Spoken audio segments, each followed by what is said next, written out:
도대체 뭘 먹어야 되지? 선배 우리, 후배 우리, 술 먹으리!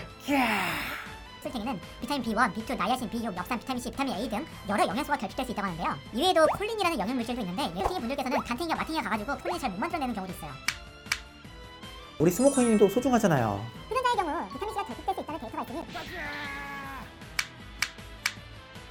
골고루 먹으라는 말이에요.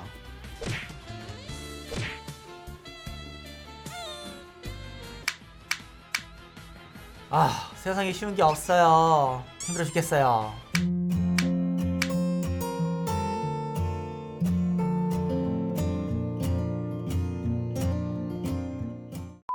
히알루론산? 소장님, 그래서 피부가 탱탱해지고 일부는 똥과 오줌으로 배출되었어요. 안녕하세요. 근거를 알려주는 의사 그날이 김예입니다. 여러분 혹시 소고기 좋아하시나요? 소고기 없어서 못 먹죠? 그런데 시중에 피부에 좋다며 불티나게 팔리고 있는 히알루론산이 원래는 소고기였다는 사실 알고 계셨나요? 1934년 칼 메이어라는 아재가 안과 실험실에서 연구를 하다가 소 눈속에 있는 유리체라는 성분을 분석했는데요. 거기서 이렇게 복잡한 무엇인가의 성분이 나왔다고 하네요. 칼 메이어라는 아재는 이 복잡한 성분의 이름을 뭐라고 지을까 고민을 하다가 소의 눈 속 유리체에서 나왔으니까 유리체를 나타내는 단어인 히알로이드와 이 물질에서 나온 우론산을 합쳐 히알루론산으로 부르기로 했다네요.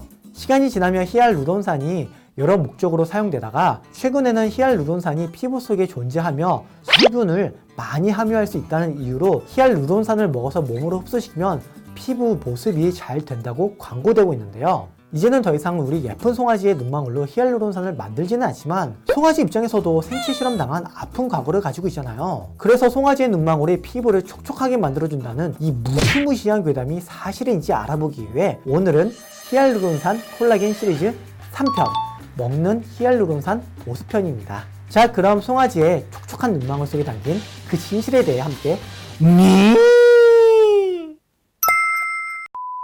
결과를 보고 싶으신 분은 이 부분으로 넘겨봐 주시고요. 근거를 보고 싶으신 분은 계속해서 봐주세요.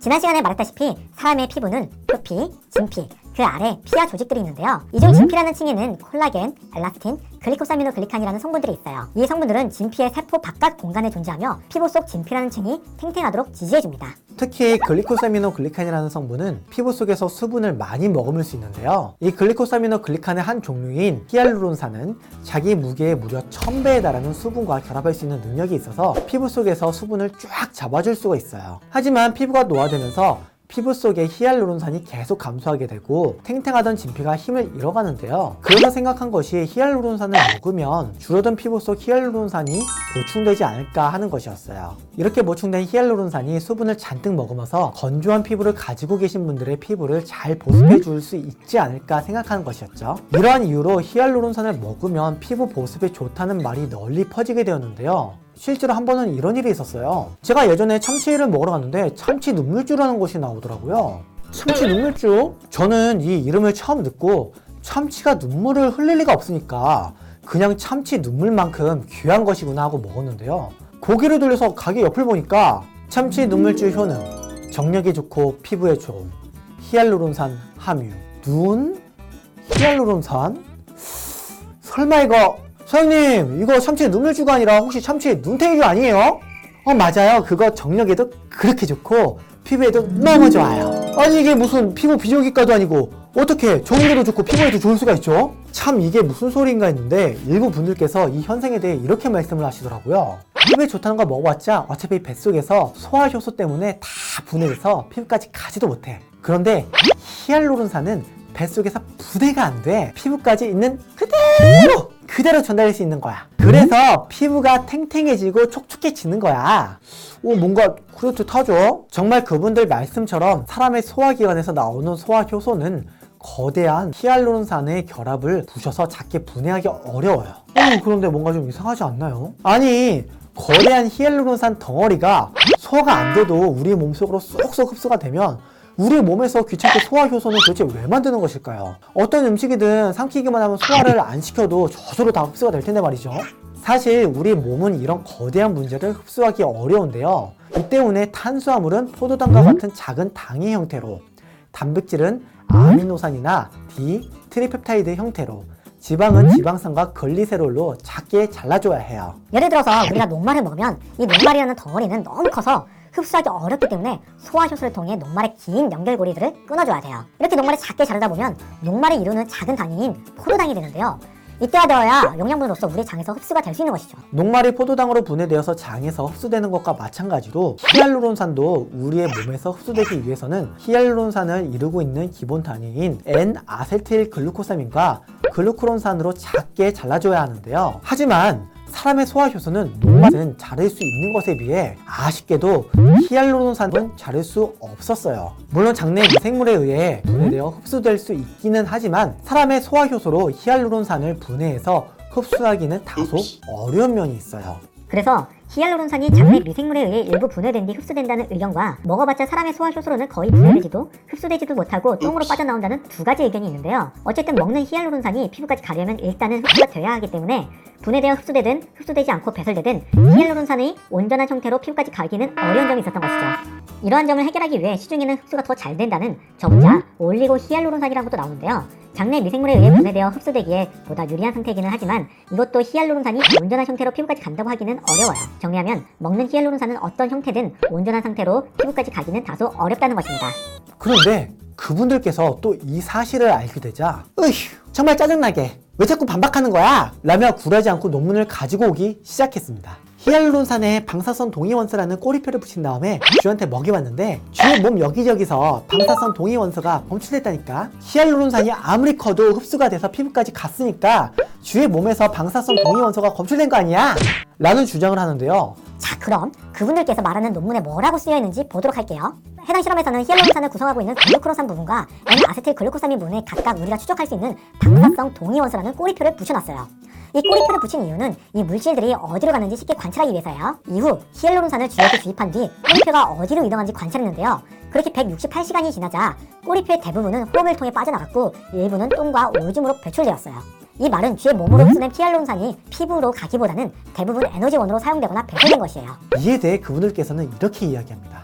실험이 끝나고 쥐를 잡아보니까 쥐의 몸에서 히알루론산에 붙인 꼬리표가 무려 8.8%나 나왔다니까. 결국 먹은 히알루론산 일부가 피부에 남아있으니까 꼬리표가 검출된 거 아니야? 정말로 해당 연구에서는 쥐에게 히알루론산을 주입한 후 168시간 뒤 쥐를 잡아보니까 쥐의 몸에서 꼬리표가 8.8%가 남아있는 것으로 확인이 되긴 했어요. 하지만 이건 히알루론산에 붙여뒀던 꼬리표가 검출된 것이지 히알루론산이 검출된 게 아니에요. 몸속에서 대사 과정을 겪으며 꼬리표가 떨어져 나왔는지 다른 형태로 바뀌어 몸에 저장됐는지 모르는 것이거든요. 이러한 이유로 해당 연구에서는 추후에는 보다 정교한 실험을 통해 히알루론산이 정말로 피부까지 가는지 확인이 필요하다고 하는데요. 결론적으로 히알루론산은 우리의 소화 효소로 소화되기도 어렵고 흡수된다고 하여도 대부분 에너지원으로 사용되며 정말로 피부까지 온전히 갔는지 아직 확인도 안 되고 있는 것이죠. 만약 일부 분들의 말씀대로 실제로 히알루론산이 온전하게 피부까지 갈 수 있다고 하더라도 히알루론산은 교체 주기가 2에서 4.5일가량으로 굉장히 빠르기 때문에 사실상 피부 속에서 오래 버티지 못하고 금세 분해되어 버려요. 이렇게 히알루론산이 피부 속에서 오래 지속되지 못하는 성질을 가지고 있기 때문에 우리가 코필러를 맞을 때 쓰는 히알루론산 성분의 필러는 피부 속에서 쉽게 분해되지 않게 하기 위해서 가교결합이라는 특수한 결합 형태를 가지도록 만들고 있어요. 이외에도 여러 인체 실험에서 먹는 히알루론산이 피부의 주름도 없애주고 피부를 촉촉하게 만들어준다고 발표하고 있기는 한데요. 하지만 히알루론산이 피부를 매우 좋게 만들어준다고 보고한 인체 실험들은 거의 대부분 관련 이익단체에서 펀딩을 받고 진행되었거나 실험 내적 오류인 바이어스의 위험이 상당히 높아요. 이 때문에 지금까지 진행된 몇몇 인체 실험을 가지고 히알루론산이 정말로 효과가 있다고 확실하게 말하기에는 아직까지는 어렵다고 말할 수 있습니다. 예전에 학교 다닐 때 교수님께서 어려운 문제를 내신 다음에 야! 이 병 어떻게 진단할 거야? 다음 시간까지 알아와! 라고 숙제를 내주셨는데요. 제가 논문 하나 따랑 들고 와서 교수님, 제약회사에서 나온 이 히트하다면 무려 진단율이 99%? 야, 이 망청아! 어떤 사기꾼이 쓴 논문을 들고 온 거야! 라고 하시면서 정말 맞아 죽을 뻔했어요. 이게 농담이 아니에요. 진짜 맞아 죽을 뻔했어요. 이런 연구들은 정말 누가 어떤 기관에서 했는지 어떤 방법으로 실험 내적 오류를 낮췄는지 정말 꼼꼼하게 확인을 해야 돼요. 결론적으로 먹는 히알루론산을 통해 피부 보습이나 주름이 개선될 가능성이 없는 건 아니지만 아직까지는 이론적 기전의 검증이나 인체 실험의 신뢰성을 고려하면 아직 근거 수준은 낮은 편입니다. 그래서 그 다음으로 고안된 방법이 히알루론산을 먹지 말고 히알루론산의 원료가 되는 글루코사민이나 N아세틸글루코사민을 다량으로 섭취하는 것인데요. 얘들은 흡수가 잘 되고 히알루론산의 원료가 되기도 하니까 피부에서 히알루론산을 더 잘 합성하지 않을까 하는 생각을 하게 됩니다. 실제로 저명한 피부과 서적인 피츠패트릭 피부과학에서는 먹는 글루코사민이 피부에 히알루론산 생성을 증가시키는 것을 보였다며 소개를 하고 있는데요. 하지만 해당 문장에 레퍼런스가 된 연구에서는 피부 보습 효과는 의미있게 증가하지 않은 것으로 나타났어요. 물론 먹는 글루코사민이나 N아세틸글루코사민이 피부 보습 효과를 증가시킨다고 보고하는 일부 연구도 있기는 한데요. 하지만 아직까지는 논쟁이 많이 되는 부분으로 먹는 글루코사민이나 N아세틸글루코사민도 마찬가지로 피부에 보습 효과가 있는지는 아직 명확하지 않은 상태예요. 자, 그럼 피부를 보습하려면 어떻게 해야 하느냐?